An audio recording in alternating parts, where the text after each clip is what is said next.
আমরা ভালোবাসা দিয়ে বিশ্ব জয় করব, ঠিক কি না? হেরে যাবে ওদের হিংসার ষড়যন্ত্র, জিতে যাবে আমাদের ভালোবাসা। আমাদের ভালোবাসাকে হারায় দেওয়ার মতো শক্তি পৃথিবীর কারণেই, চিল্লায় বলো ঠিক কি না? মাশাআল্লাহ মাশাআল্লাহ। যারা না বুঝে কোরআনের প্রোগ্রাম বানচাল করতে চায়, তাদের এসে দেখা উচিত যে জনগণকে ভুলভাল বোঝানোর দিন শেষ।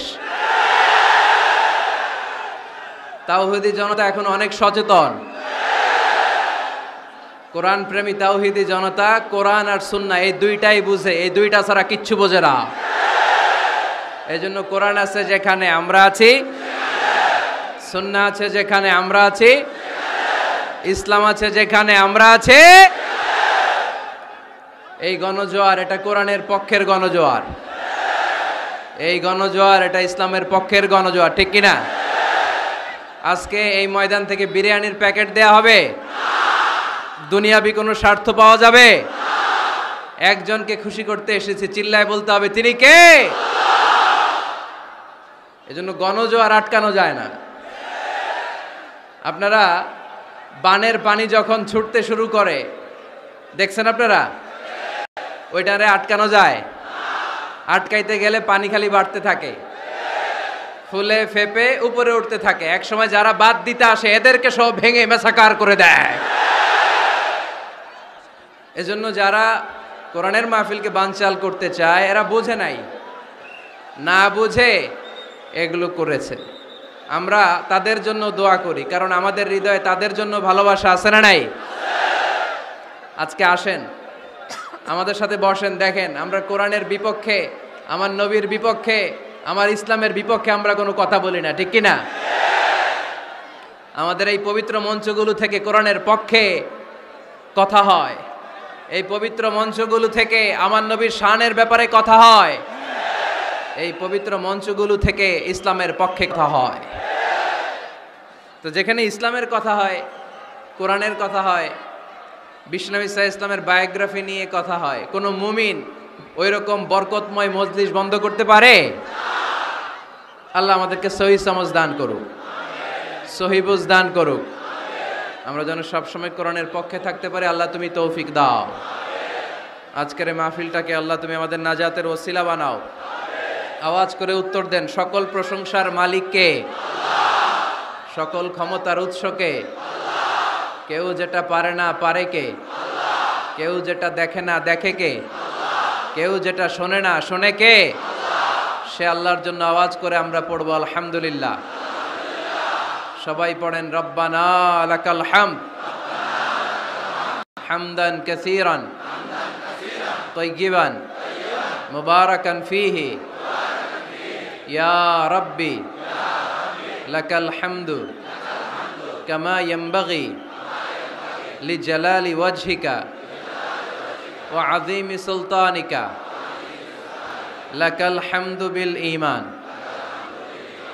লাকাল হামদু বিল ইসলাম লাকাল হামদু বিল কুরআন।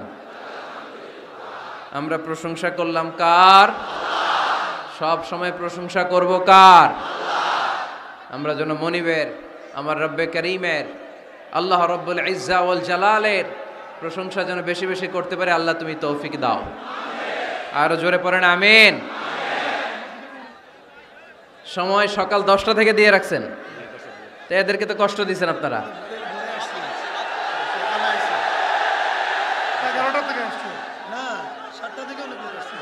আরে কয়টায় আসছেন? কয়টায়?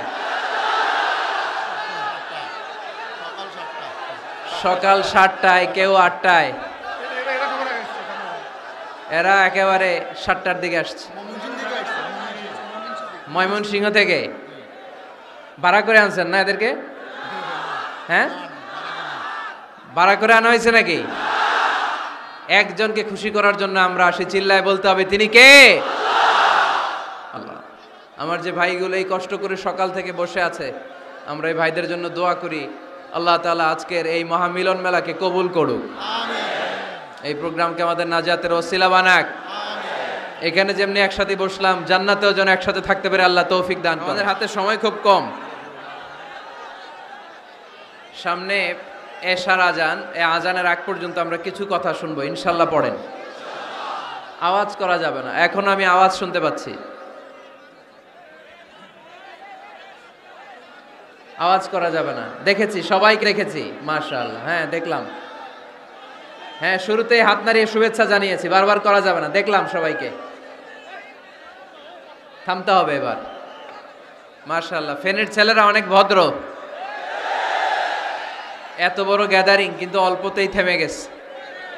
অন্যান্য জায়গায় অনেক চিৎকার চেঁচামেচি করতে হয়, আলহামদুলিল্লাহ একটা আওয়াজ হবে না।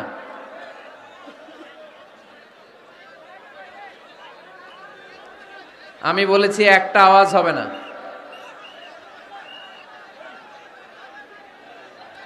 ওই যে আমি একটা আওয়াজ হবে না বলছি, ওরা দুইটা আওয়াজ করতেছে।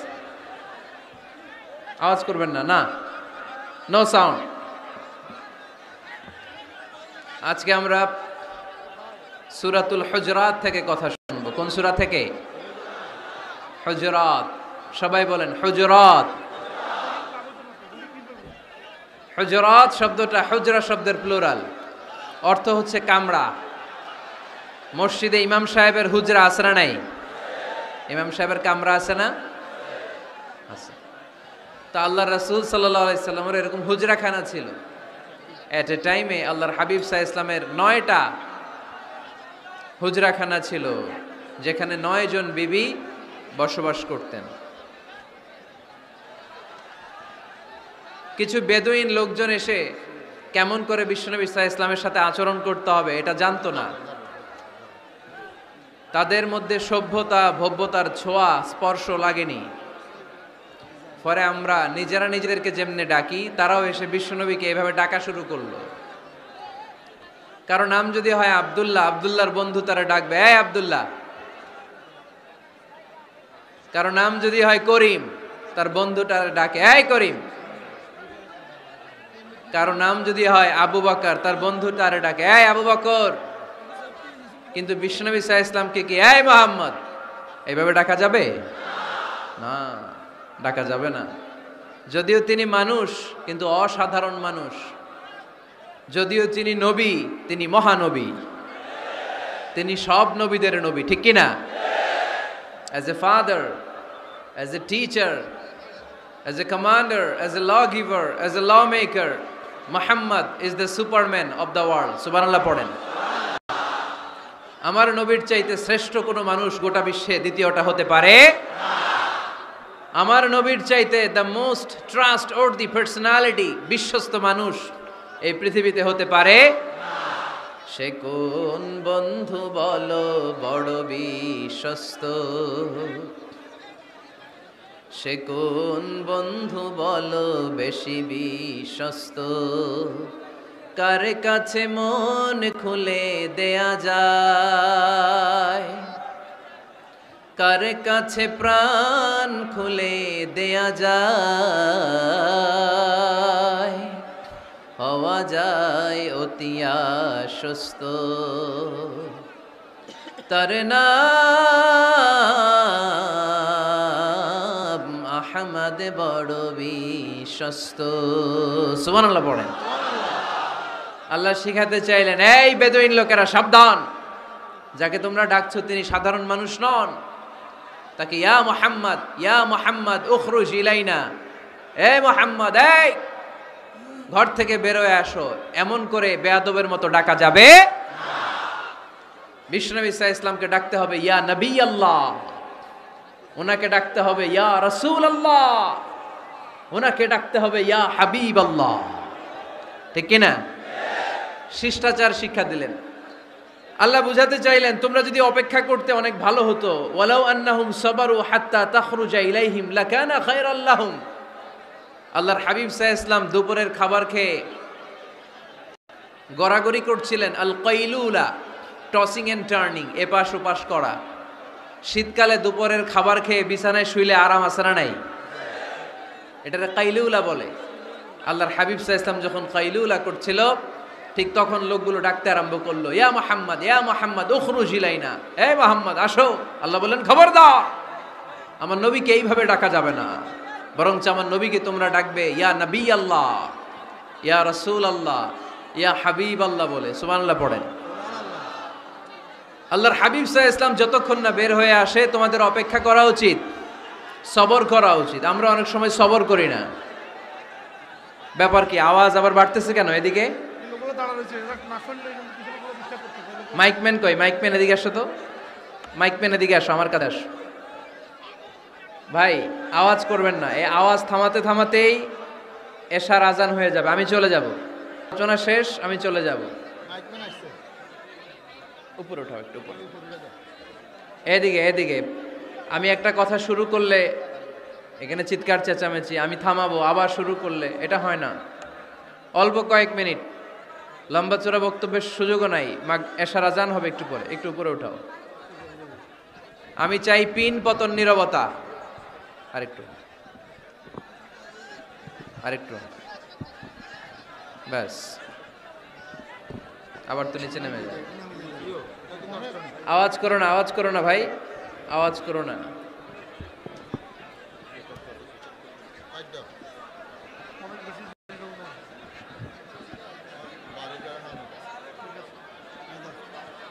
থামতে হবে, থামতে হবে। একজনও কথা বলবে না, একজনও না, নট এ সিঙ্গেল পারসন। হ্যাঁ ঠিক আছে, আবার কথা বলে, এটা ঠিক হয়ে গেছে। হ্যাঁ ঠিক আছে। তাহলে আমরা আমাদেরকে যেইভাবে ডাকি, আল্লাহর হাবিব সাল্লাল্লাহু আলাইহি ওয়াসাল্লামকে ওইভাবে ডাকা যায় না। আল্লাহ বললেন খবরদার, তোমাদের উচিত ছিল অপেক্ষা করা যতক্ষণ না আল্লাহর হাবিব সাল্লাল্লাহু আলাইহি ওয়াসাল্লাম বিশ্রাম শেষ করে বাইরে বেরিয়ে আসে। তাই কারো বাসায় গেলে অপেক্ষা করবেন যতক্ষণ না উনি আসে, আর যাওয়ার আগে অ্যাপয়েন্টমেন্ট নিয়ে যাবেন। আজকের প্রথম মেসেজ, কারোর সাথে দেখা করার আগে কি নিয়ে যাবেন? ফ্যানের ছেলেরা কথা বলে না, অ্যাপয়েন্টমেন্ট নিয়ে যেতে হবে। অনেকে খালি অস্থিরতা করে, চেয়ারম্যান সাহেবের বাড়িতে গেছে, সিগনেচার লাগবে, যেই অস্থির, আরে বেরোয় না কেন? চেয়ারম্যান সাহেব আসে না কেন? এতক্ষণ ধরে বসে আছে। এরকম বিরক্ত, খালি কমপ্লেইন করে, অভিযোগ করে, এরকম কিছু লোক আছে না নাই? খেয়াল রাখবেন, যারা ব্যর্থ, জীবনে ব্যর্থ, তারা সবসময় শুধু কমপ্লেইন করে, অভিযোগ, মানুষের কাছে অভিযোগ, আল্লাহর কাছে অভিযোগ, আমার এইটা নাই, ওইটা নাই, আল্লাহ আমার এইটা দাও নাই, ওইটা দাও নাই। আর সফল ব্যক্তিরা কখনো অভিযোগ করে না, খালি শুকরিয়া করে, ঠিক কিনা? Now the decision is yours, you want be successful or unsuccessful. আপনি সফল হতে চান না ব্যর্থ হতে চান? তাহলে সফল হলে সবসময় পড়তে হবে আলহামদুলিল্লাহ। কি করবেন? হুজুরের সাথে দেখা করতে গেছে, যে এই হুজুর আসে না কেন, কতক্ষণ ধরে বসে আছি। আরে হুজুরও মানুষ, হুজুরও অসুস্থ হয়, হুজুরেরও ফ্যামিলি আছে, হুজুরের ঘুমানো লাগে, হুজুর রোবট না। আমাদের যখন অ্যাপয়েন্টমেন্ট নেয় মেপে দেয়, হুজুর এই তো সহজ, আপনি এটা করে আসবেন, এরপরে হেলিকপ্টার রেডি, এরপরে ওইটাতে যাবেন, ওইখান থেকে হেলিকপ্টার রেডি। আমি রোবট, হুজুর কি রোবট? হুজুর তো মানুষ না। এগুলো করবেন না, ধৈর্য ধরতে শিখুন, একটু স্থির হন। স্টপ, অনেক হয়েছে, আর না। অস্থির জীবন আমরা চাই না। এই কোরআন আমাদেরকে অস্থির সময়ে স্বস্তির বাণী শোনায়, ঠিক কিনা? কিসের বাণী শোনায়? স্বস্তির বাণী। কোন সময়ে? অস্থির সময়ে স্বস্তির বাণী শোনায় কোরআন, ঠিক কিনা? এজন্য আজকের প্রথম মেসেজ হচ্ছে, কারো বাসায় গেলে পারমিশন নিতে হবে। দরজার সামনে যেয়ে আগে সালাম দিবেন 3 বার। কয়বার? অনুমতি চাইবেন, অনুমতি দিলে ঢুকবেন, অনুমতি না দিলে বের হয়ে চলে আসবেন। পারা যাবে?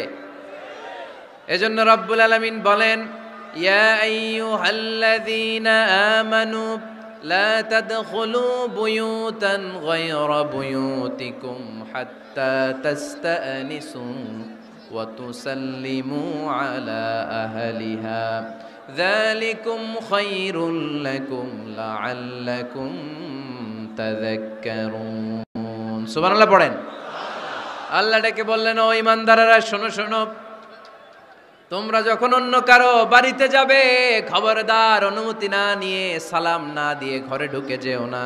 দরজার সামনে দাঁড়িয়ে থাকো, দরজার সামনে দাঁড়িয়ে দাঁড়িয়ে 3 বার অনুমতি চাও, তারপরে সালাম দাও। অনুমতি দিলে ঢুকবা, নচেত চলে যাবা। ঠিক কি না? এই আইনটা কার? ফেনীবাসী কি আইনটা মনে রাখতে পারবে? কারো বাসায় যাওয়ার আগে অ্যাপয়েন্টমেন্ট নিয়ে যাব, আর যে হুট করে দরজার ভিতরে ঢুকে যাব না, অপেক্ষা করব। You have to wait. তিনি আসতে বললে এরপরে ঢুকবো। মনে থাকবে? কারো ঘরে অনুমতি না নিয়ে ঢুকা কবিরা গুনাহ। কি গুনাহ? আমরা এগুলোর ইসলাম মনে করি না, আমরা ম্যানার জানি না, আমরা সোশ্যাল নর্মস জানি না। আমরা মনে করি নামাজ, রোজা, হজ, যাকাত, জিকির এগুলাই ইসলাম। ঠিক কিনা? ধরাবাঁধা ইসলাম হিন্দু ধর্মের মতো গদবাঁধা কোনো ধর্ম নয়।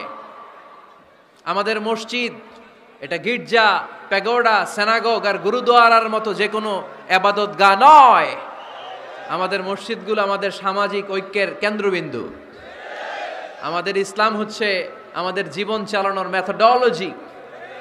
কেমন করে এই লাইফটা সুন্দর হবে, স্মুথ হবে, তার সব নির্দেশনা কোরআনের ভেতরে আছে না নাই? এজন্য বিশ্বনবী বললেন, খবরদার কারো ঘরে যাওয়ার আগে সালাম দাও, পাশাপাশি অনুমতি চাও। এক সাহাবী দাঁড়িয়ে বললেন, ইয়া রাসূলুল্লাহ, ইয়া হাবিবাল্লাহ, আমার ঘরে আমরা কেবল 2 জন থাকি, 2টা ঘর। এক ঘরে থাকে আমার আম্মা, আরেক ঘরে থাকে আমি। আফাস্তাআযিনু আলা উম্মি, আমি কি আমার মায়ের ঘরে ঢোকার আগে অনুমতি নেওয়া লাগবে নাকি? নবী, হে, 2টা রুম আমার ঘরে, এক রুমে আমি, আরেক রুমে আমার মা। আফাস্তাআযিনু আলা উম্মি, আমার মায়ের ঘরে যাওয়ার আগে অনুমতি নেওয়া লাগবে? আনা খাদিমুহা, আমি তো তার খেদমত করি, মায়ের ঘরে যাইতে অনুমতি লাগবে? বিশ্বনবী বললেন, নাআম ইস্তাআযিন আলাইহা, হ্যাঁ অবশ্যই মায়ের ঘরে ঢোকার আগে অনুমতি নিয়ে ঢুকবা। সুবহানাল্লাহ পড়বেন না?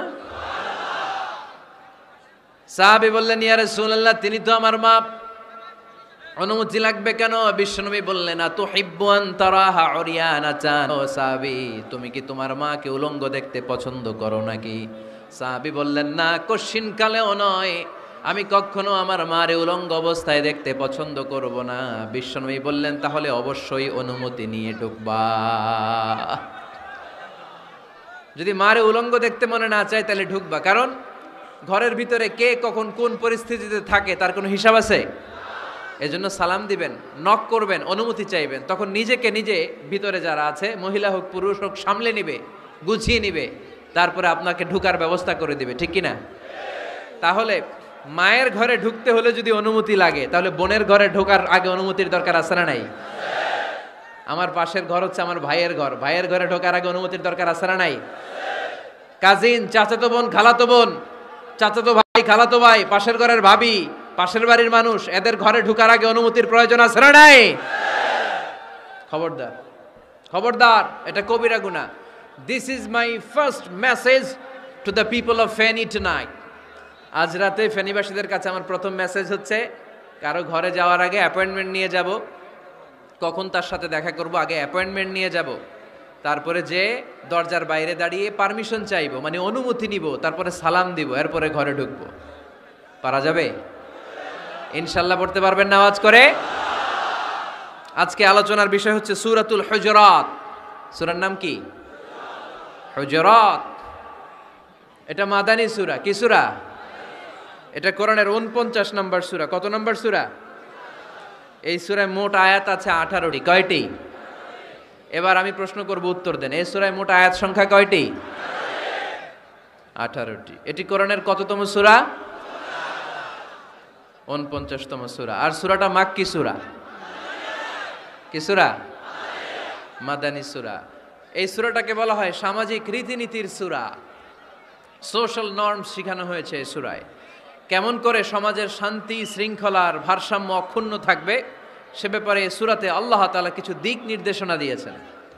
আমাদের সমাজের ভারসাম্য ঠিক নাই, শান্তি নাই, সুশৃঙ্খলা নাই, শুধু মারামারি, জিঘাংসা, কিলাকিলি, হিংসা, বিদ্বেষ, বিশৃঙ্খলা। এই হিংসা, বিদ্বেষ, বিশৃঙ্খলা, মারামারির বিপরীতে সমাজের সাম্য, ভ্রাতৃত্ব, ভালোবাসা, সুশৃঙ্খলা আর ভারসাম্য কিভাবে অক্ষুণ্ণ রাখা যায় সেজন্য আল্লাহ তাআলা এই সূরার ভেতরে 10টা গাইডলাইন দিয়েছেন। কয়টা? সবাই বলতে হবে, কয়টা? 10টা। প্রথম গাইডলাইন হচ্ছে আল্লাহ তাআলা বলছেন, খবরদার যারা বিশ্বাসী বলে নিজেদেরকে দাবি করো, আল্লাহ আল্লাহর রাসূলের নিয়মের বা আইনের উপর দিয়ে টপকে যেও না। আল্লাহ আল্লাহ রাসূল যেটা বলেছে এটাই ফাইনাল, ঠিক কি না? রব্বুল আলামিন বলেন, ইয়া আইয়ুহাল্লাযীনা আমানু লা তুকদ্দিমু বাইনা ইয়াদাইল্লাহি ওয়া রাসূলিহি ওয়াত্তাকুল্লাহ ইন্নাল্লাহা সামিউন আলীম। পড়েন সুবহানাল্লাহ। আল্লাহ বললেন, যারা বিশ্বাসী বলে দাবি করো, খবরদার আল্লাহর দেয়া বিধান আর আমার নবীর দেয়া বিধান, এই বিধানগুলাই ফাইনাল। এই ফাইনাল কথার পরে মুমিনের কোনো কথা থাকতে পারে? আল্লাহ যেটা বলেছে, আল্লাহ রাসূল যেটা বলেছে সেটাই ফাইনাল। আওয়াজ করে বলতে হবে, সেটা কি? এটা ফাইনাল। এরপর আর নতুন কোনো কথা নাই। যখনই বলা হবে আল্লাহ বলেছে, রাসূল বলেছে, আমরা বলবো আমান্না সামি'না ওয়া আতা'না, আমরা শুনলাম, মানলাম, বিশ্বাস করলাম, আমাদের পক্ষ থেকে আর দ্বিতীয় কোনো কথা নাই, ঠিক কি না? এজন্য আল্লাহ বললেন, খবরদার আমি আর আমার রাসূল যেটা দিয়েছি সেটাই ফাইনাল।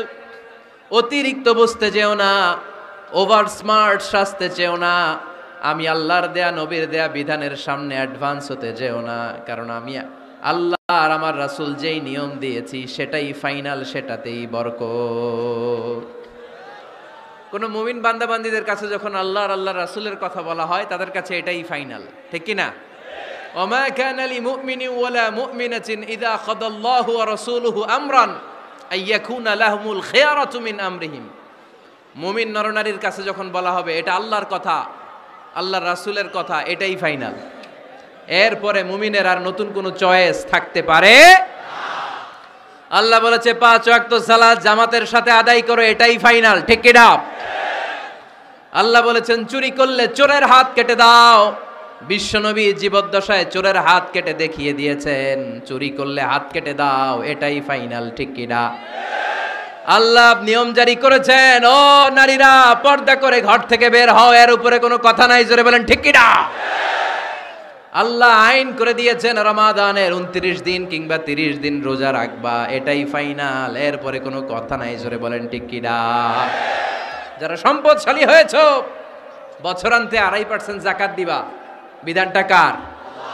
এটাই ফাইনাল, এরপরে কোনো কথা আছে?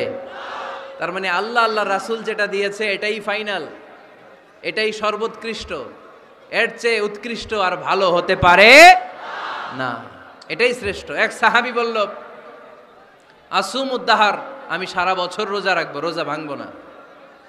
আরেক সাহাবী বলল, আ'তাজিলুন নিসা, আমি আমার বউয়ের কাছে যাব না, আজীবন বৈরাগ্য জীবন যাপন করব। আরেক সাহাবী বলল, উসল্লিল লাইলা কুল্লাহ, সারা রাত তাহাজ্জুদ পড়বো, ঘুমাবো না। এই কথা শুনে বিশ্বনবী রেগে গেলেন। বিশ্বনবী বললেন, কে কে বলেছে এই কথা যে সারা বছর রোজা রাখবে, সারা রাত তাহাজ্জুদ পড়বে, স্ত্রীর কাছে যাবে না? ইন্নী আখশাকুম লিল্লাহি ওয়া আতকাকুম লাহু, নিশ্চয় আমি তোমাদের চাইতে আল্লাহকে বেশি ভয় করি। আমি বিশ্বনবী সবচেয়ে বড় মুত্তাকি, আমি বিশ্বনবী সবচেয়ে বড় বুজুর্গ, আমি বিশ্বনবী সবচেয়ে বড় আল্লাহওয়ালা।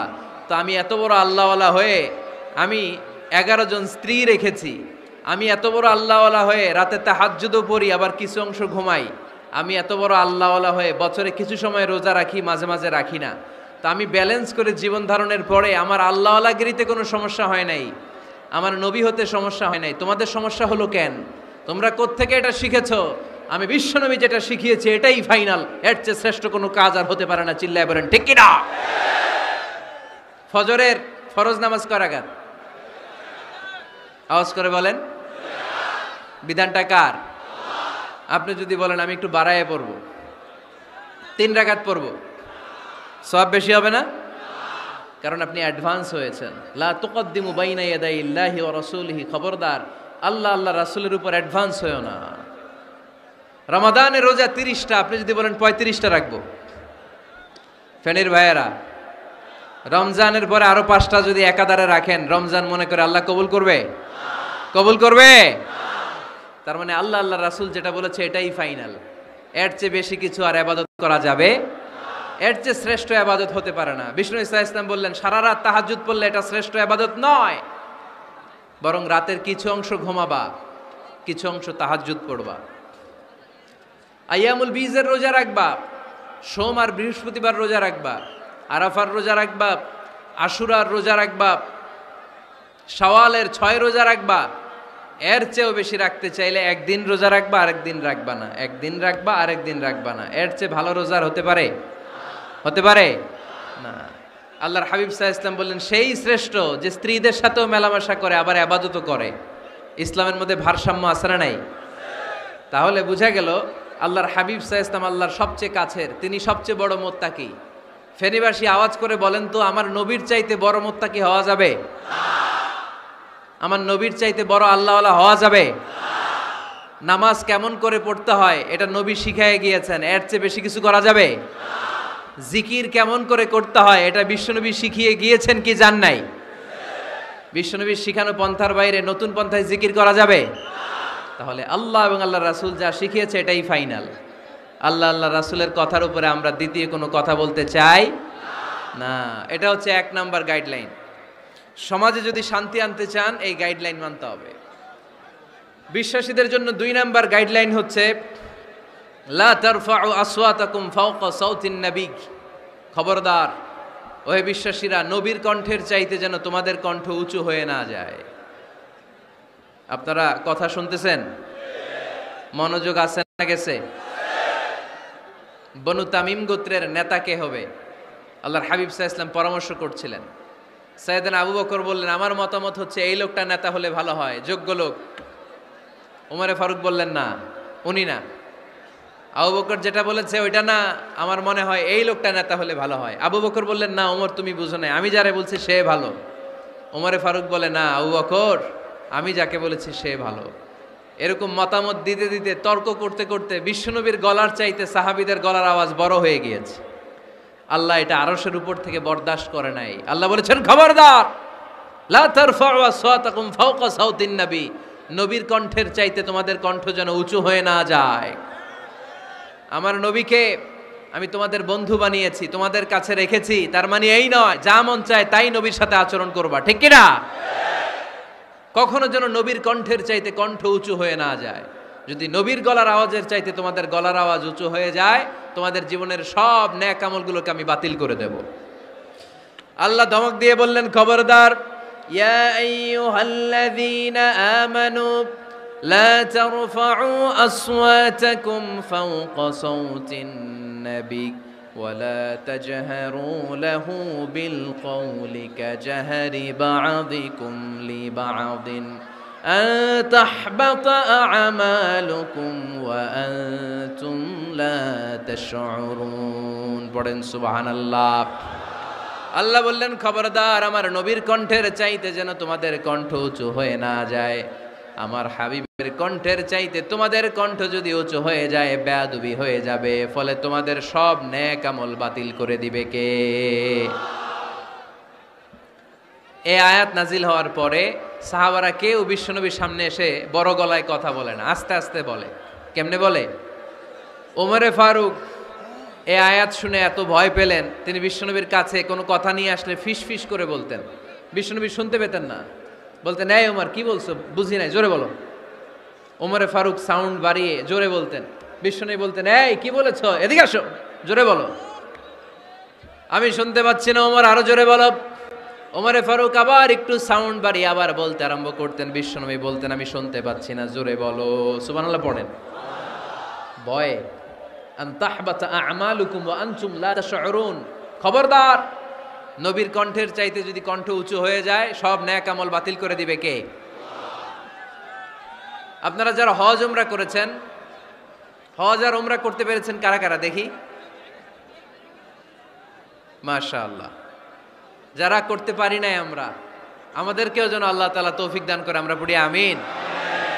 আমরা যেন কাবার চারপাশে তাওয়াফ করতে পারি, সাফা মারওয়ায় যেন সাই করতে পারি, আল্লাহর হাবিব সাল্লাল্লাহু আলাইহি ওয়াসাল্লামের কবরের সামনে দাঁড়িয়ে যেন আমরা সালাতু সালাম পাঠ করতে পারি।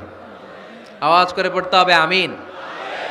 বিশ্বনবী সাল্লাল্লাহু আলাইহি ওয়াসাল্লামের কবরের উপরে এই আয়াতটা লেখা, যে আয়াত নিয়ে আমি এখন আপনাদের সামনে আলোচনা করছি। লা তারফাউ আসওয়াতাকুম ফাওকা সাওতিন নবী। দেখছেন না হাজী সাহেবরা, দেখে আসছেন না? আপনি যখন মসজিদে নববীতে নামাজ পড়বেন, আল্লাহর হাবিব সাল্লাল্লাহু আলাইহি ওয়াসাল্লামের কবর জিয়ারতের জন্য যখন রওনা হবেন, সর্বপ্রথম বাম দিকে পড়বে রাউদাতুম মিন রিয়াদিল জান্নাহ। এই জায়গাটা হলো দুনিয়ার বুকে জান্নাতের বাগান সমূহ থেকে একটা বাগান। আপনি হাঁটতে থাকবেন, হাঁটতে হাঁটতে রাউজাতুম মিন রিয়াদিল জান্নাহ পার হওয়ার পরে বাম দিকে পড়বে বিশ্বনবীর কবর। বিশ্বনবীর কবরের সামনে দাঁড়িয়ে কোনো উম্মত সহ্য করতে পারে নাকি? ধৈর্য ধারণ করতে পারে নাকি? আজীবন যেই নবীর কথা শুনলাম, আজীবন যেই নবীর হাদিস চর্চা করলাম, আজীবন যেই নবীর ভালোবাসা হৃদয়ের মধ্যে ধারণ করলাম, ওই নবী নাকি এই জায়গায় শোয়া, ওই নবী নাকি এখানে শুয়ে আছে, এটা কল্পনা করলে কোনো উম্মত ধৈর্য ধারণ করতে পারে? কলিজাটা ছিঁড়ে খান খান হয়ে যায়, চিৎকার দিয়ে নবীরে ডাক দিতে মনে চায়। কিন্তু আল্লাহ বলেছেন খবরদার, কবরের উপরে এই আয়াতটা লেখা, লা তারফাউ আসওয়াতাকুম ফাওকা সাওতিন নবী। খবরদার, এটা নবীর দরবার, এখানে বড় গলায় চিৎকার চেঁচামেচি করে কোনো আওয়াজ করা যায় না। চিল্লায় বলেন ঠিক কি না? এজন্য আল্লাহ বললেন লা তারফাউ আসওয়াতাকুম ফাওকা সাওতিন নবী। খবরদার, নবীর কণ্ঠের চাইতে যেন কণ্ঠ উঁচু হয়ে না যায়। এই আয়াতের হুকুম আল্লাহর হাবিব সাল্লাল্লাহু আলাইহি ওয়াসাল্লামের জীবদ্দশা অবস্থায় যেমন ছিল, ঠিক এখনো এটারে বলবৎ রেখেছে কে? তাই ওইখানে আল্লাহর হাবিব সাল্লাল্লাহু আলাইহি ওয়াসাল্লামের কবরের সামনে বুক ফেটে কান্না আসে, আমার নবী, আমার পেয়ারা নবী এখানে, পেয়ারা রাসূল শুয়ে আছে, এটা জেনেও আমি চিৎকার দিতে পারি না, আমি হই হুল্লোড় করতে পারি না, আমি লাফাতে পারি না, আমি শুধু চোখের পানি ছেড়ে আমার নবীরে সালাম পাঠাতে পারি। ঠিক কিনা? এই আয়াতের হুকুম শুধু নবীর ক্ষেত্রেই প্রযোজ্য নয়, আব্বা আম্মার ক্ষেত্রেও প্রযোজ্য। আব্বা আম্মার সামনে দাঁড়িয়ে বড় গলায় কথা বলা যাবে? উস্তাদ আল আসাতেজা যারা আমাদেরকে শিখিয়েছেন, তাদের সামনে বড় গলায় কথা বলা যাবে না। আধ্যাত্মিক গুরু, ইসলামী আন্দোলনের নেতা, ধর্মীয় নেতা, ওনাদের সামনেও চোখ রাঙিয়ে কথা বলা যাবে না। চিল্লায় বলেন ঠিক কিনা? লা তারফাউ আসওয়াতাকুম ফাওকা সাওতিন নবী। আদব নাই সমাজে, আদব নাই, এজন্য এত মহা সমস্যা। তাহলে প্রথম মেসেজ হচ্ছে আল্লাহ আল্লাহর হাবিব যা বলেছেন ওইটাই ফাইনাল, ওইটার উপরে কোনো কথা আছে? দ্বিতীয় মেসেজ হচ্ছে নবীর দরবারে দাঁড়িয়ে বড় গলায় কথা বলা যাবে। 3 নম্বরে আল্লাহ বললেন, ইয়া আইয়ুহাল্লাযীনা আমানু ইন জাআকুম ফাসিকুম বিনাবাইন ফাতাবায়ানু। ও বিশ্বাসীরা, ও ঈমানদার বান্দারা, তোমাদের সামনে যদি কোনো পাপাচারী, কোনো ফাসেক যদি কোনো খবর নিয়ে আসে, খবরটা বিশ্বাস করার আগে যাচাই করে নিও। ফাতাবায়ানু ইয়ানি ফাতাসাব্বাতু আন সিহহাতিল খবর, খবরটা সহি কিনা যাচাই করার দরকার আছে না নাই? ইযা জাআকুম ইন জাআকুম ফাসিকুম বিনাবাইন ফাতাবায়ানু। ফেনীবাসী মনোযোগ দিয়ে শুনেন, কেউ যদি কোনো তথ্য নিয়ে আসে, খবর নিয়ে আসে, শুনেই হুট করে বিশ্বাস করা যাবে না। ফেসবুকে প্রায় বিভিন্ন ফেক নিউজ আছে না নাই? রুমর, গুজব আছে না নাই? আমি তখন মালয়েশিয়া, হঠাৎ করে দেখলাম নিউজের মধ্যে অনেকে স্ট্যাটাস দিতে শুরু করেছে যে পেঁয়াজের মতো লবণেরও দাম বেড়ে গেছে। এটা কি সত্য নিউজ না গুজব? জোরে বলেন। গুজব। আসলে কি লবণের দাম বাড়ছিল? বাড়ে নাই, কিন্তু না জেনেই অনেকে শেয়ার দিছে। এজন্য ফেসবুকে কোনো নিউজ যদি আপনি দেখতে পান, শুনতে পান, verify, justify the news whether it's true or wrong. Check, make a cross check and double check regarding the authenticity of the report. এই রিপোর্টটা সঠিক কিনা ভেরিফাই করবেন আগে, তারপরে শেয়ার মারবেন। অনেকে আছে সিলে কান নিয়ে গেছে, শুই না সিলের পিছনে দৌড়। আগে কি সিলের পিছনে দৌড়াবেন নাকি কানে হাত দিবেন? নিউজ একটা দেখলেই শেয়ার দেয়া যাবে? কি করবেন? যাচাই করবেন। You have to cross check, you have to justify the news, you have to verify the news. আমরা প্রায় নিউজ একটা দেখলেই শেয়ার দেই, হয়তো একটা ভুল নিউজ আপনি শেয়ার দিয়েছেন, এই ভুল নিউজের কারণে পুরো সমাজের মধ্যে গোলমাল, এর দায়ভার আপনার কাঁধেই বর্তাবে। আওয়াজ করে বলেন ঠিক কিনা? এই ভুয়া নিউজগুলোতে আমাদের খুব আগ্রহ। ফেসবুক নিজের মন মতো ব্যবহার করা যাবে না। প্রায় ফেসবুকে অনেক রুমর পাবেন, গুজব, অনেক স্ক্যান্ডাল, অমুক নেতার গোপন ভিডিও ফাঁস। তো অমুক নেতার গোপন ভিডিও ফাঁস, তোর কি হয়েছে? তোর সমস্যা কি?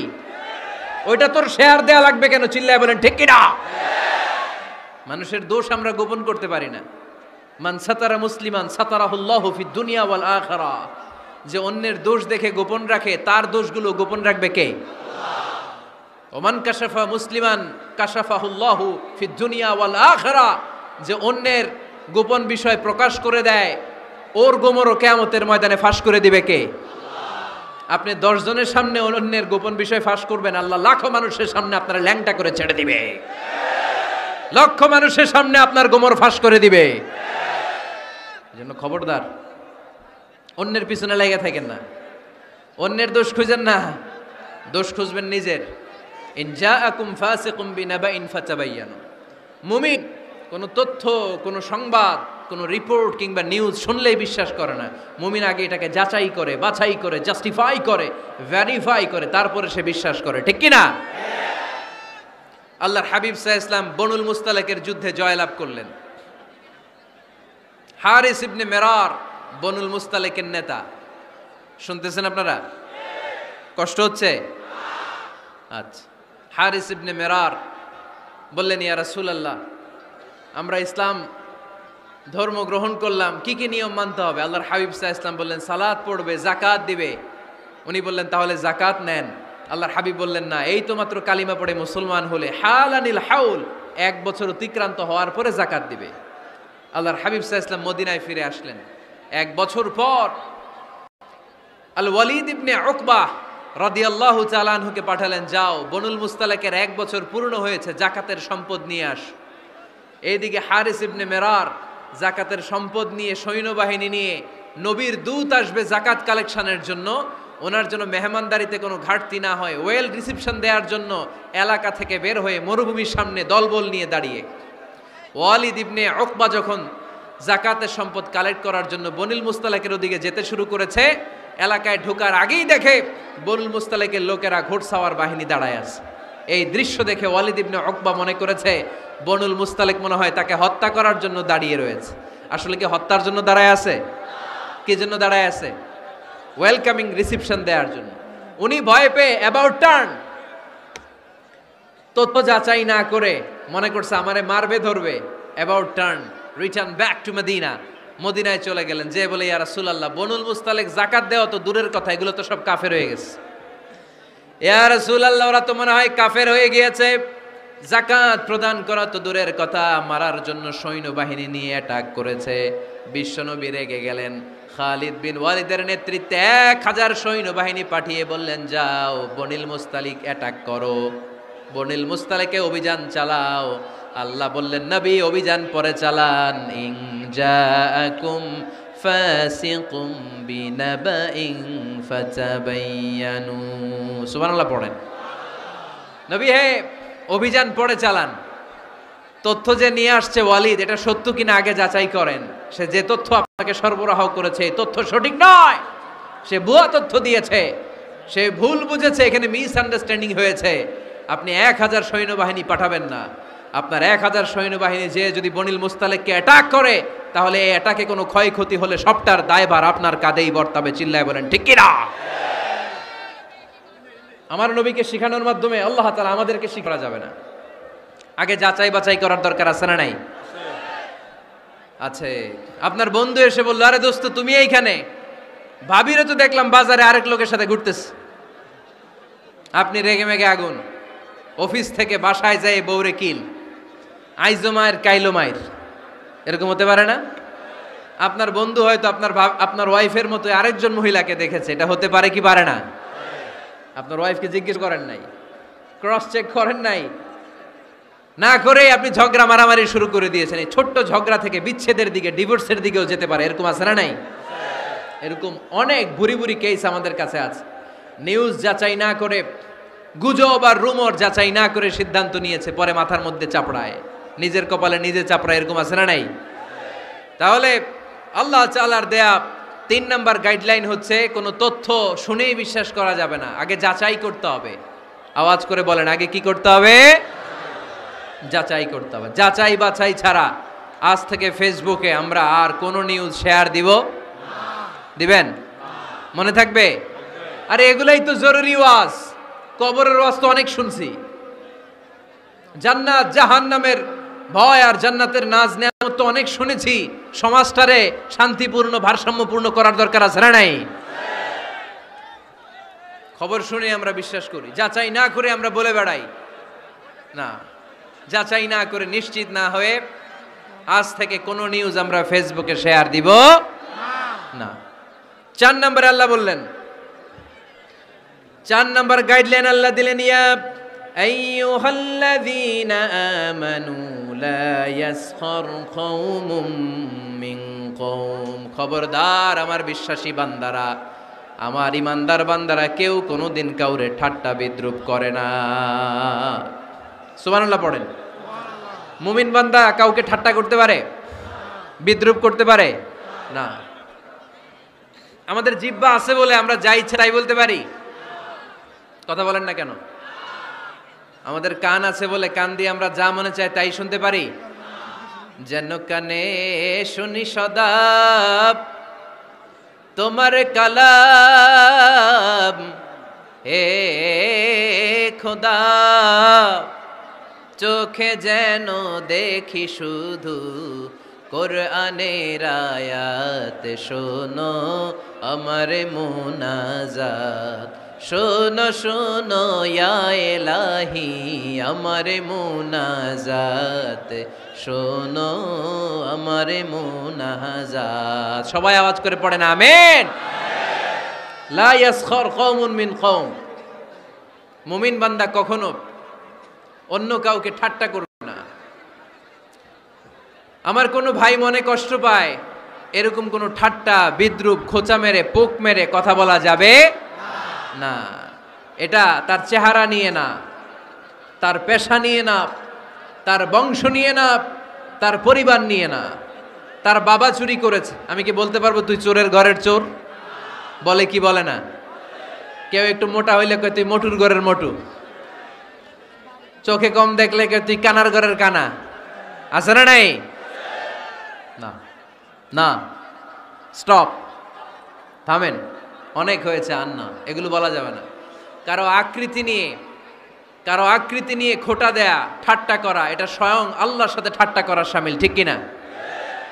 কারো নাক যদি ছোট হয়, এরে কয় বোচা, তোর নাক বোচা। ফেনীতে আপনারা কি বলেন? হ্যাঁ, তো এই যে যার নাক বোচা হয়েছে ও কি নিজে বানাইছে? যার নাক খাড়া এটা বানাইছে কে? যে কালো বানাইছে কে? সাদা শুভ্র বানাইছে কে? তার মানে কারো আকৃতি নিয়ে যদি আপনি ঠাট্টা করেন, স্বয়ং আল্লাহর সাথে ঠাট্টা করলেন। কারণ কেউ কারো চেহারা বানানোর দায়িত্ব পায় নাই। মাতৃগর্ভে থাকতেই আমাদের চেহারার আকৃতিগুলো দান করেছে কে? হুয়াল্লাযী ইউসাউইরুকুম ফিল আরহামি কাইফা ইয়াশা লা ইলাহা ইল্লা হুয়াল আজিজুল হাকীম। তিনি এমন সত্তা, তোমরা যখন তোমাদের মায়ের পেটের ভেতরে ছোট্ট একটা ভ্রূণ কণা ছিলা, তখনই তোমাদের চেহারার আকৃতি দিয়েছে কে? মায়ের পেটে থাকতেই কে ছেলে হবে, কে মেয়ে হবে, কে সুশ্রী হবে, কে শ্যামলা হবে, কার নাক লম্বা হবে, কারটা খাটো হবে, এগুলো ফিক্স করে রেখেছে কে? এজন্য কখনো কারো চেহারা, কারো আকৃতি নিয়ে ঠাট্টা বিদ্রুপ করা যাবে না। কারণ এই চেহারা আমরা বানাই নাই, বানাইছে কে? প্রত্যেককে যদি আল্লাহ তাআলা প্রত্যেকের নিজের চেহারা ডিজাইন দেওয়ার সুযোগ দিত, তাহলে আমরা আমাদের চেহারা কি এরকম বানাইতাম? কি করতাম? আপনাকে যদি আপনার চেহারা তৈরি করার ডিজাইন আল্লাহ দিত, যে তুমি যেমন মনে চাই নিজের চেহারাটার ডিজাইন দাও, কেমন বানাতেন নিজেকে? কথা বলেন, কয়েকজন বলেন না? হ্যাঁ, সবচাইতে সুন্দর, সবচাইতে সুন্দর করে আমি আমার অবয়বটাকে তৈরি করতাম। কোন নারীকে যদি তার চেহারার ডিজাইন তৈরি করার সুযোগ আল্লাহ দিতেন, সে নারী তাকে বিশ্ব সুন্দরী করে তৈরি করত, ঠিক কিনা? এটা আল্লাহ আমাদেরকে দেয় নাই, এটা আল্লাহ তাআলা নিজ হাতে রেখেছে, নিজে করেছে। তাই কারো আকৃতি নিয়ে ব্যঙ্গ করলে স্বয়ং আল্লাহর সাথে ব্যঙ্গ করার শামিল। চিল্লায় বলেন ঠিক কিনা? সাইয়েদনা ইবনে মাসউদ রাদিয়াল্লাহু তাআলা আনহুর পায়ের নলা ছিল চিকন। হাদিসে এসেছে দাকিকুস সাকাইন, ওনার পা দুইটা ছিল চিকন। খেজুর পাড়ার জন্য ইবনে মাসউদ রাদিয়াল্লাহু তাআলা আনহু যখন খেজুর গাছে উঠলেন, সাহাবারা সাইয়েদনা ইবনে মাসউদের পা দেখে হাসাহাসি শুরু করে দিল। বিশ্বনবী বললেন, খবরদার খবরদার, ইবনে মাসউদের চিকন পা দেখে তোমরা হেসো না। ইবনে মাসউদের চিকন পা দেখে তোমরা হাসো। কিয়ামতের ময়দানে ইবনে মাসউদের এই চিকন পা গুলো যদি মিজানের পাল্লায় রেখে দেওয়া হয়, এই পা দুইটার ওজন উহুদ পাহাড়ের চেয়ে ওজনওয়ালা হয়ে যাবে। এজন্য খবরদার, জিহ্বা আছে বলে যে কোনো কমেন্ট করবেন না। এই আবার কি হইছে দেখি, আওয়াজ কেন? হ্যাঁ, আর কি দেখবেন? এখনই তো বিদায় নেব আমি, চুপ করেন না, এবার থামেন। জিহ্বা আছে বলেই, জিহ্বা আছে বলেই যে কোনো ধরনের মন্তব্য করা যাবে না। আল্লাহর হাবিব সাল্লাল্লাহু আলাইহি ওয়াসাল্লাম বলেছেন, মাইয়াদমান লি মা বাইনা লিহিয়াইহি ওয়া মা বাইনা রিজলাইহি আদমান লাহুল জান্নাহ। ও আমার উম্মতেরা, তোমাদের মধ্য থেকে কেউ যদি আমাকে দুইটা অঙ্গের গ্যারান্টি দেয়, কয়টা অঙ্গের? সবাই বলতে হবে, কয়টা? আমার কোন উম্মত যদি আমাকে দুইটা অঙ্গের গ্যারান্টি দেয় যে তারা এই দুই অঙ্গের পাপ করবে না, আমি তাদেরকে জান্নাতের গ্যারান্টি দেই। এক নম্বরে মা বাইনা লিহিয়াইহি, দুই চোয়ালের মাঝখানে যা থাকে মানে জিহ্বা। আমার কোন উম্মত যদি আমারে গ্যারান্টি দেয় জিহ্বা দিয়ে কোনো মিথ্যা বলবে না, কাউরে বাজে কথা বলবে না, ঠাট্টা বিদ্রূপ করবে না, জিহ্বা দিয়ে যে এই পাপ কাজগুলো হয় এগুলো করবে না, আর দুই রানের মাঝখানে যে অংশ আছে লজ্জাস্থান, এই দুইটা অঙ্গের গ্যারান্টি যদি আমার কোনো উম্মত আমারে দেয়, আমি আমার ওই উম্মতকে জান্নাতের গ্যারান্টি দিয়ে দেব। খবরদার ফেনীবাসী, খবরদার। মন চাইলেই যা মনে চাই মুখ দিয়ে বলা যাবে। আমার রাসূল সাল্লাল্লাহু আলাইহি ইসলামের 11 জন স্ত্রী, এর মধ্যে একজন স্ত্রী ছিলেন একটু স্থূল আকৃতির, মানে মোটা। কি ছিলেন জানেন? ওই স্ত্রীর নাম কি? সফিয়া। কি নাম? সফিয়া বিনতে হুয়াই ইবনে আখতাব। উনি আল্লাহর হাবিব সাল্লাল্লাহু আলাইহি ইসলামের সব স্ত্রীদের মধ্য থেকে একটু স্থূলকার ছিলেন, একটু ফেটি ছিলেন, মোটা ছিলেন। আম্মা জান আয়েশা একবার ওনার প্রতি রেগে আল্লাহ রাসূল সাল্লাল্লাহু আলাইহি ইসলামের কাছে বিচার দিলেন যে আপনার মুটি বউ, মুটকি বউ। আল্লাহর হাবিব সাল্লাল্লাহু আলাইহি ইসলাম এই কথা শুনে রেগে গেলেন। আয়েশা, এটা তুমি কি বললা? তুমি সফিয়ারে মুটি বলে গালি দিলা। লাকাদ কুলতিলা কালিমাতান লাউ মুজিজাতহু লা মাসাজাতিল বাহর। আয়েশা, তুমি এমন একটা কথা সফিয়ার শানে বলেছো, এই কথাটাকে যদি সাগরের মধ্যে ঢেলে দেওয়া হয়, এই কথাটার তিক্ততা আর পঙ্কিলতা পুরো সাগরের নীল পানিকে মুহূর্তে কালো করে দিবে। এজন্য খবরদার, জিহ্বা সামলান। সাহাবারা রাদিয়াল্লাহু তাআলা আনহু আজমাইন, ওনারা জিহ্বা ধরে মাঝে মাঝে জিহ্বার মধ্যে বাড়ি দিতেন আর কাঁদতেন আর বলতেন, জিহ্বা, তোর কারণে কিয়ামতের দিন আমরা আল্লাহর কাছে ধরা খেয়ে যাব। মুমিন চাইলেই এই মুখ দিয়ে যা মনে চায় বলতে পারে।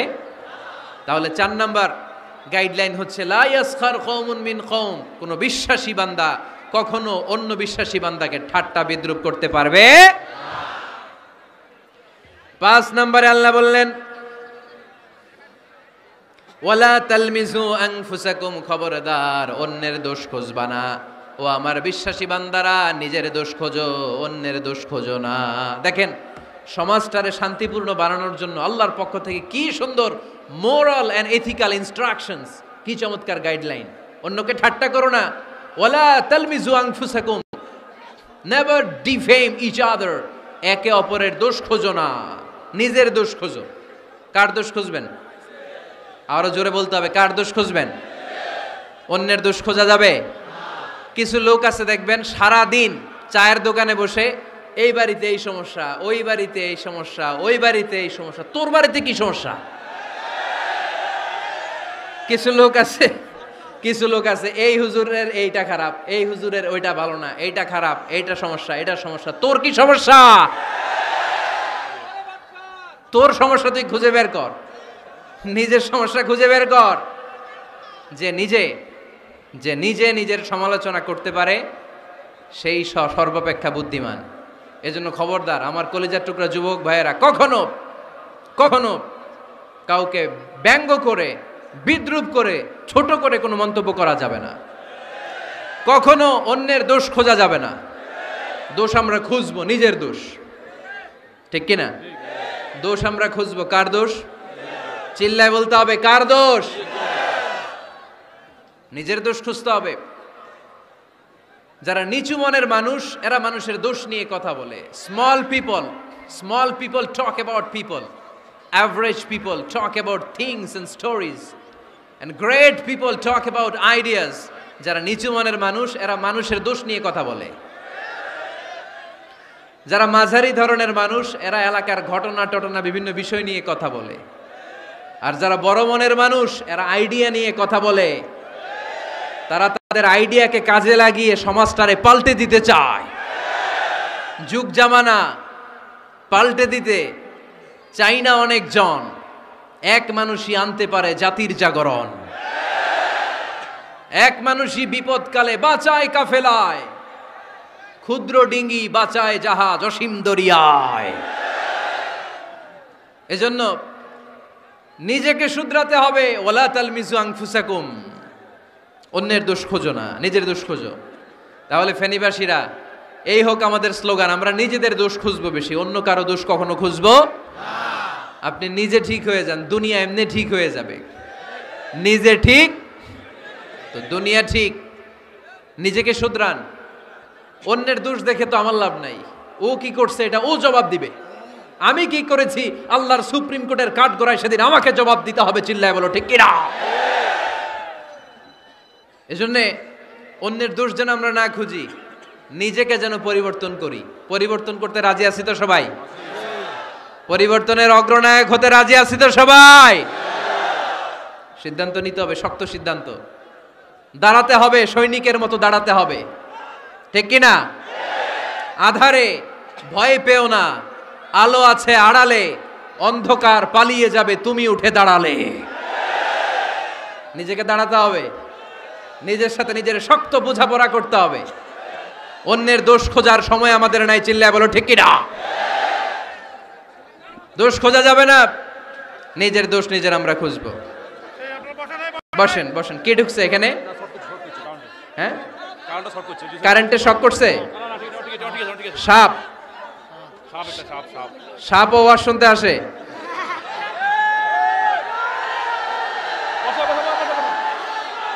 মাশাআল্লাহ। এইখানে এখানে শ্রোতা হিসেবে আছে বীর মুজাহিদ, মেরে ফেলছে এটারে। ঠিক আছে ঠিক আছে ঠিক আছে, বসেন।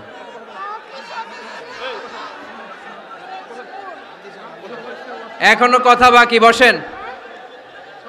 একটা আওয়াজ হবে না, একটা আওয়াজ হবে না। আবার আওয়াজ হয় এখানে। তাহলে ফেনীর ভাইয়েরা, অন্যের দোষ খুঁজবে না, নিজের দোষ খোঁজা যাবে? যাবে যাবে? ক্লান্ত হয়ে গেছেন? কষ্ট হচ্ছে? তারপরে 7 নম্বরে আল্লাহ বললেন, ওয়ালা তানাবাজু বিল আলকাব, ওয়ালা তানাবাজু বিল আলকাব। এই ছেলেরা, আমি এখনই উঠে যাব, বিদায় নিচ্ছি, বসো। বসেন ভাই, বসেন। এগুলো অনেক জরুরি কথা, মনোযোগ দিয়ে শুনেন। ওয়ালা তানাবাজু বিল আলকাব, মানুষকে মন্দ নামে ডেকো না। অনেকের নাম চেঞ্জ করে ডাকি, আছে না নাই? না, আমার কলিজার টুকরা ফেনীর ভাইয়েরা, আজ থেকে কখনো কারোর নাম চেঞ্জ করে আমরা ডাকবো না। যে নামে তাকে ডাকলে সে খুশি, আমরা ওই নামে ডাকবো, পারবো তো? কারণ প্রত্যেকের নামটা প্রত্যেকের কাছে বড্ড দামি, প্রত্যেকের নামটা প্রত্যেকের কাছে বড্ড প্রিয়। আপনার নাম কি? লিটন ভাই, মাউল হক লিটন ভাই। আপনার কাছে মনে হইতে পারে, আরে লিটন একটা নাম হইলো, তো কত আছে আমাদের এলাকায়। না, এলাকায় অনেক আছে ঠিক, কিন্তু লিটন ভাইয়ের কাছে লিটন নামটা খুব আদরের, যত্নের, ঠিক কিনা? আমার নাম কি? আমার নাম মিজান। আরে মিজান একটা নাম হইলো নাকি? কত নাম আছে মিজান, এলাকার চিপাই পয়রাস। এটা ঠিক, অনেক নাম আছে মিজান নামে, কিন্তু যেহেতু এটা আমার নাম, আমার কাছে এই নামটা বড় দরদের, বড় যত্নের, বড় আদরের। কারণ এই নামটা আমার পরিচয় বহন করে। ভাইয়ের নাম কি? স্বপন। স্বপন ভাই এলাকায় অনেক আছে না, তো সিম্পল একটা নাম, কিন্তু না, স্বপন মিয়াজি ভাইয়ের কাছে এটা সিম্পল না, এই নামটা ওনার কাছে যত্নের। মানুষ তার নাম খুব পছন্দ করে নিজের নামের, কারণ দেখবেন কাগজ আর কলম পাইলে সবাই নিজের নাম লেখে, খালি নিজের নামের সিগনেচার দেয়, আছে না নাই? এরপরে দেখবেন যে কক্সবাজারে গেলে সাগরের তীরে বালু পাইলেই বালুর মধ্যে নিজের নাম লেখে, আবার ওই নামের পাশ দিয়ে লাভও আঁকে, আছে না নাই? আমি অনেক দেখেছি, সাগর পারে গেলেই মানুষের মন উথাল পাতাল করে, তো সাগরের বালিতে নিজের নামটা বড় করে লেখে চারদিক দিয়ে লাভ, মানে এই নামটারে আমি লাভ করি, এটা প্রমাণ করে প্রত্যেকে নিজের নামটারে বড্ড বেশি ভালোবাসে, ঠিক কিনা? এজন্য ফেনীর সোনার টুকরারা, খবরদার বন্ধুরা, নিজেরা যেন একে অপরকে এমন নামে না ডাকি যে নাম শুনলে সে কষ্ট পায়। আজ থেকে কোনো বাজে নামে কাউরে ডাকা যাবে? আব্বা আম্মা আদর করে কত সুন্দর নাম রেখেছে আবু বাকার, ওরে সবাই ডাকে বকইরা, কপাল পোড়া। আব্বা আম্মা নাম রেখেছে আবু ওয়াক্কাস, ওরে ডাকে আক্কাইচা, কত সুন্দর নাম, আমার আল্লাহর নামের সাথে মিলিয়ে আব্দুল কুদ্দুস নাম রেখেছে, ওরে ডাকে কুদ্দুচ্চা, আছে না নাই? কবিরা গুনাহ করেছেন আপনি, কবিরা গুনাহ। It's not a simple deal, এটা সাধারণ কোনো ব্যাপার না, এগুলো সবগুলা কবিরা গুনাহ। কোনোদিন কাউকে ঠাট্টা বিদ্রুপ করে কিছু বলবো না, কখনো অন্যের দোষ খুঁজবো না, কারো নাম বিকৃত করে কোনোদিন কারো মনে কষ্ট দিব না, ঠিক কি না?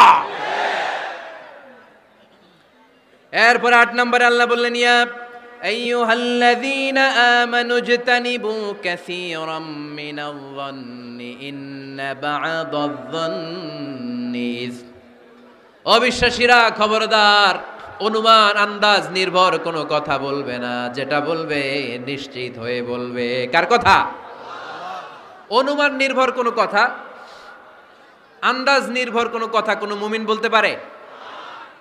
আমার কথা বোঝা যায়? হ্যাঁ, ফেনীবাসী কথা বোঝা যায়? ফেনী না হেনি? হ্যাঁ, আর বাড়ি হেনি, আইসাই রেনি। আপনারা কি ডাকেন, ফেনী না হেনি? ফেনী। মাশাআল্লাহ, খুব সচেতন ফেনীবাসী।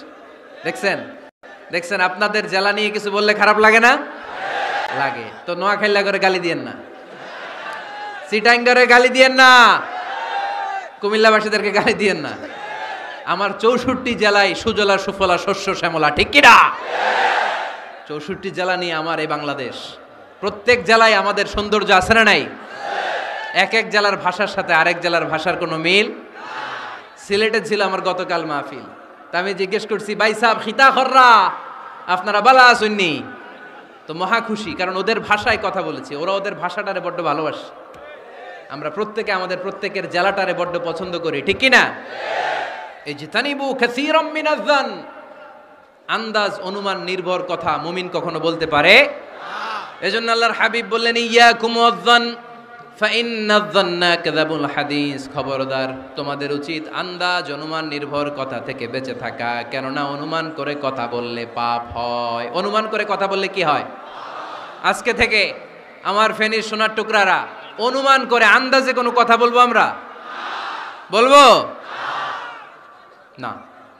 ধারণা করে কিছু বলবো না, আর ধারণা করলেও ভালো ধারণা করব। কি ধারণা? রাস্তা দুইটা, একটা পজিটিভ আর একটা নেগেটিভ। মুমিন পজিটিভ ধারণা করে, মুমিন কখনো নেগেটিভ ধারণা করে না। তাহলে কোন দিকে যাব, পজিটিভ না নেগেটিভ? আওয়াজ করে, পজিটিভ না নেগেটিভ? যারা মুনাফিক এরা ইয়াত্তাবিউনা ইল্লা যন ওয়া ইন্না যন্না লা ইউগনি মিনাল হাক্কি শাইআ।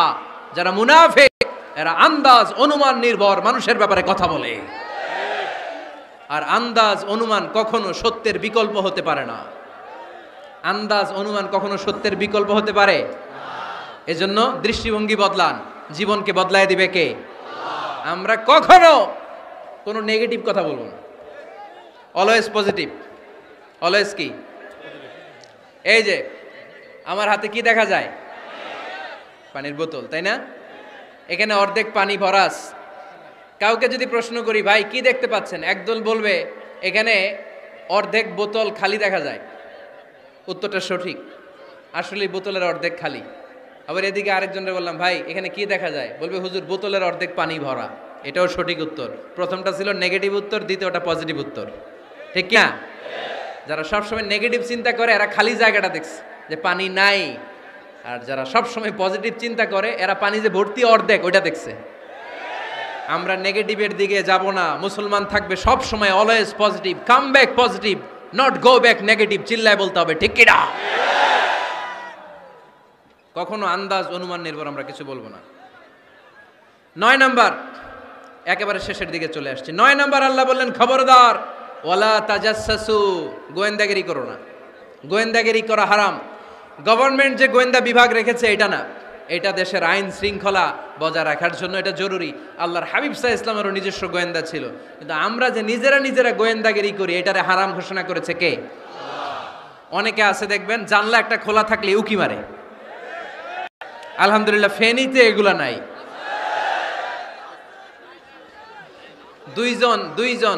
দুইজন ওদিকে কি যেন বলতেছে, উনি আড়ি পেতে কথা শুনে, আছে না নাই? ছিদ্র একটা থাকলে উকি মারে, আছে না নাই? খবরদার, ওয়ালা তাজাসসু, গোয়েন্দাগিরি করো না। কখনো কোনোদিন কারো পারমিশন ছাড়া মোবাইলের গ্যালারি চেক করবেন না। কখনো কারো পারমিশন ছাড়া তার ফেসবুকের মেসেঞ্জারে কে কার সাথে চ্যাটিং করেছে এটা করা যাবে না। কখনো কারো পারমিশন ছাড়া তার মেইলের ইনবক্স খুলে দেখা যাবে না। কখনো কারো পারমিশন ছাড়া কারো ব্যক্তিগত চিঠি পড়া যাবে না। দিস ইজ ইসলাম, এটাই ইসলাম। আমরা ইসলামরে শুধু নামাজ আর রোজা আর জিকির আর এই দাড়ির মধ্যে সীমাবদ্ধ করেছি। প্রত্যেকের একটা প্রাইভেসি আছে না নাই? Everyone has privacy and no one should interfere in his privacy or in her privacy. প্রত্যেকের একটা প্রাইভেসি আছে না নাই? মানুষ ছোট হলেও তার একটা সম্মান আছে না নাই? এজন্য ছোট্ট বাচ্চাদেরকে কখনো প্যান্ট খুলতে বলবেন না। অনেকে বলে, আরে ছোট মানুষ, খোল, আরে তুই খোল, এই খোল তো, আছে না নাই? ওরও প্রেস্টিজ আছে, ওরও সম্মান আছে। খবরদার, everyone has a personal space and no one should interfere someone's personal space. কারো পার্সোনাল স্পেসে যেন আমরা নাক না গলাই। অনেকের বদ স্বভাব ফ্যামিলি ম্যাটার নিয়ে, প্রাইভেট ম্যাটার নিয়ে কথা বলে। ভাই কি চাকরি করেন? সরকারি না বেসরকারি? সরকারি। বেতন কত? উনার বেতন কত? এটা দিয়ে আপনার কি লাভ? ঠিক কি না? মানুষ একটা দেখলে, ভাই বয়স কত, ভাই বেতন কত? ফার্স্ট ইমপ্রেশনে, ফার্স্ট যখন আপনি কারোর সাথে দেখা করবেন, বেতন কত, বয়স কত, এগুলো জিজ্ঞেস করা যাবে? কেউ যখন কারো ঘনিষ্ঠ হয়, বন্ধুতে রূপান্তরিত হয়, তখন এই কথাগুলো। কিন্তু শুরুতেই প্রাইভেট ম্যাটার নিয়ে, পার্সোনাল ম্যাটার নিয়ে খোঁচাখুচি করা যাবে না। ওয়ালা তাজাসসু, গোয়েন্দাগিরি করো না। গোয়েন্দাগিরি করাকে হারাম ঘোষণা করেছে কে? শেষ কথা বলি, 10 নম্বরে আল্লাহ বললেন, 10 নম্বরে রব্বুল আলামিন বললেন, ওয়ালা ইয়াগতাব বা'দুকুম বা'দা আইয়ুহিব্বু আহাদুকুম আন ইয়াকুলা লাহমা আখিহি মাইতান ফাকারিহতুমু। খবরদার, কেউ কারো গীবত করো না। কি করো না? গীবত করো না। এই উঠতেছে কে? বসেন, এখনই কথা শেষ হবে, একসাথে উঠবো। বসেন, আমার দিকে তাকান, আওয়াজ বন্ধ করুন। একে অপরের গীবত করো না। ব্যাকবাইটিং, চুগলখড়ি, আলহামদুলিল্লাহ ফেনীতে এগুলা নাই। চায়ের দোকানে বসে এর কথা ওর কানে, ওর কথা ওর কানে বইলা সমাজ একটা গিরিঙ্গি লাগায়, আছে না নাই? আল্লাহর হাবিব বললেন, আতাদরুনা মাল গীবা, গীবত কারে বলে জানো নাকি? সাহাবীরা বললেন, আল্লাহু ওয়া রাসূলুহু আ'লামু, আল্লাহ আল্লাহর রাসূল ভালো জানেন। বিশ্বনবী বললেন, যিকরুকা আখাকা বিমা ইয়াকরাহু, তোমার কোনো ভাইয়ের অনুপস্থিতিতে তার ব্যাপারে এমন কোনো কথা বলা যেই কথা শুনলে সে মনে কষ্ট পাবে। গীবত কারে বলে বুঝছেন? আপনার ভাইয়ের অনুপস্থিতিতে আপনার ভাইয়ের ব্যাপারে এমন কোনো কথা বললেন যেটা শুনলে সে মনে কষ্ট পাবে। এক সাহাবী বললেন, আফারাআইতা ইন কানা ফি আখি মা আকুল, নবী আমি আমার ভাইয়ের ব্যাপারে যেটা বলছি এটা যদি সত্যিই হয়, তার মধ্যে যদি আসলেই এই সমস্যা থাকে, তাইলে? আল্লাহর হাবিব বললেন, আরে তাইলেই তো গীবত। আর যদি তোমার ভাইয়ের মধ্যে এই দোষ না থাকে বানায় বলো, তাহলে এটা গীবত না, গীবতের চেয়ে ভয়ঙ্কর। ফাকাত বাহাত্তাহু, এটার নাম বহতান আর মিথ্যা অপবাদ। চিল্লায় বলেন ঠিক কিনা? কোন মুমিন গীবত করতে পারে? গীবত করার মৃত ভাইয়ের পচা গোশত খাওয়ার সমান। কোন মুমিন কখনো গীবত করতে পারে? এখন হালাল পন্থায় গীবত চলে আমাদের দেশে। কিভাবে জানেন?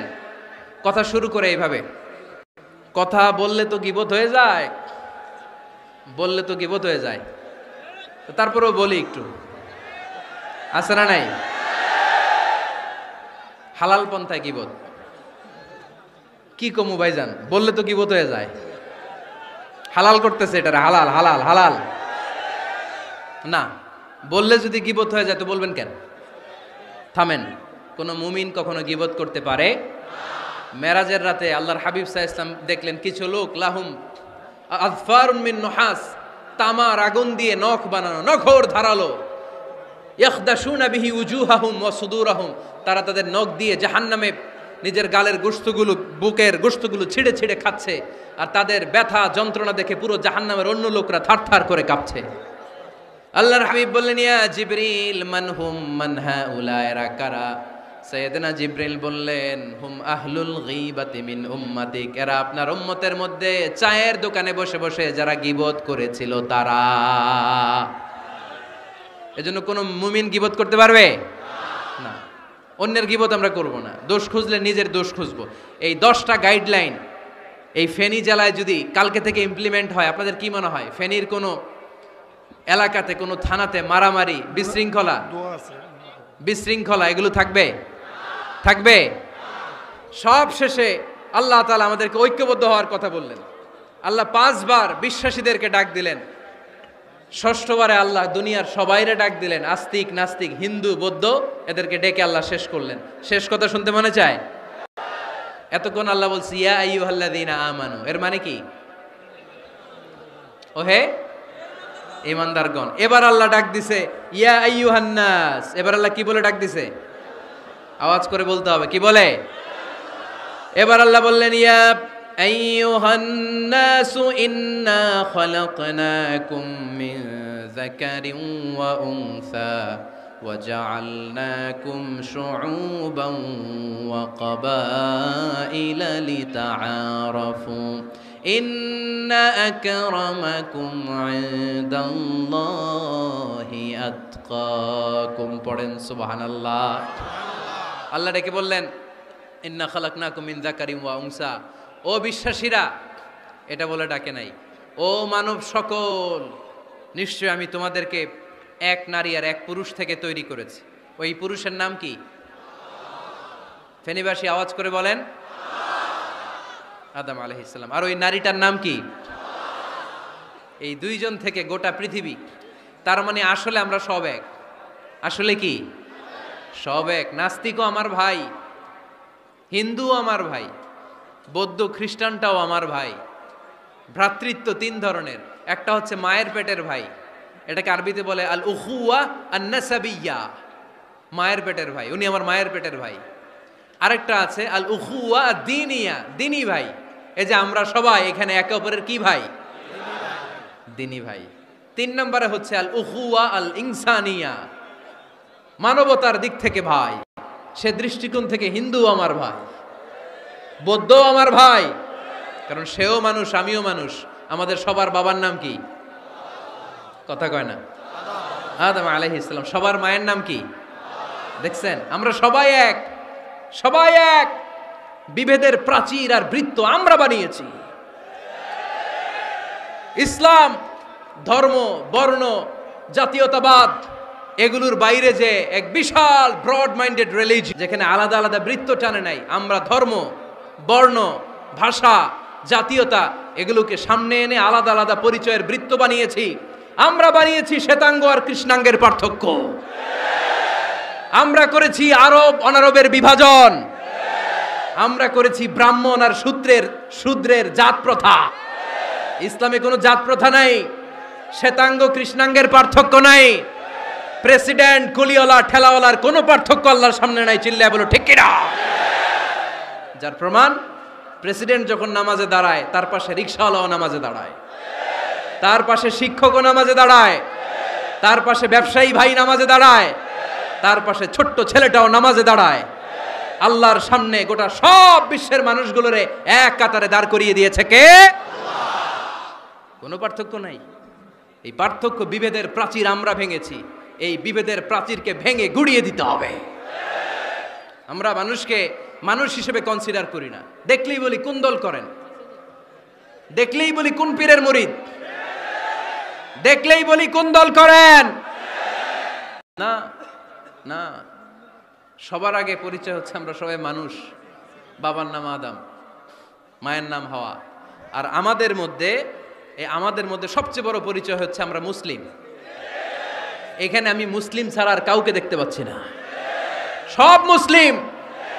আমার কাছে পীরের মুরিদ নাই, তাবলিগের ভাই নাই, জামাত ইসলাম নাই, শাসনতন্ত্র নাই, ঐক্যজোট নাই, বিএনপি নাই, আওয়ামী লীগ নাই, কিচ্ছু নাই। আমি বুঝি মুসলমান। আমরা একে অপরের মুসলমান বলে কনসিডার করতে চাই না তো, খালি পিস পিস করি, টুকরা টুকরা করে দেশটারে শেষ করে দিলাম। আমাদের প্রভু কয়জন? নবী কয়জন? কোরআন কয়টা? কিন্তু আমাদের মধ্যে বিভাজন। আমরা কি বিভাজন চাই নাকি ঐক্য চাই?